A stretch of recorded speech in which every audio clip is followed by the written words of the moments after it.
لكن هذه الجماهير هنا. حقق فريق الوداد البيضاوي المغربي فوزا صعبا على فريق الترجي التونسي بهدف مقابل لا شيء في مباراة شهدت آلاف الأنصار التي غطت جنبات مركب محمد الخامس بالدار البيضاء برسم نصف نهائي كأس السوبر الأفريقي.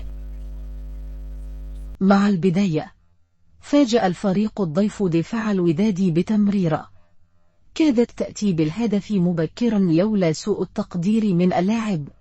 أدرك المدرب عادل رمزي أن المهمة لن تكون سهلة فكتفوا من الهجمات وسط تكتل دفاعي. التسديد من بعيد أحد الحلول، تسديدة أناجم تعلو العارضة، وأخرى بدون عنوان من سفيان أحناش، لتكون الأبرز عن طريق هشام أبو سفيان مرت بقليل. تتوالى الدقائق وإهدار الفرص كهذه الأقرب إلى التسجيل لتضيع وسط دهشة الجميع. تسديدة رائعة من أبو الفتح وتصد أروع من الحارس معز بن شريفية. بالمقابل يأتي دور يوسف المطيع حارس الوداد بارتماءة بارعة تمنع هدفا محققا من الترجي في الدقائق الأخيرة من شوط المباراة الأول. في الشوط الثاني ضغط من الوداد ودفاع من الترجي،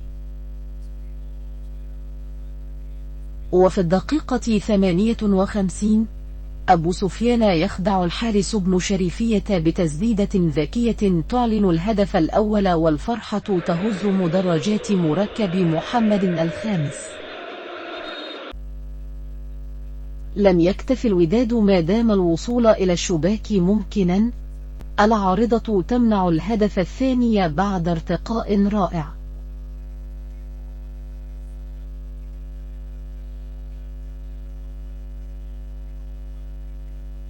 وفي غفلة من الدفاع كاد الترجي أن يفعلها لولا تدخل المدافع لتنتهي المباراة بفوز ثمين وصعب في انتظار مباراة الذهاب بتونس.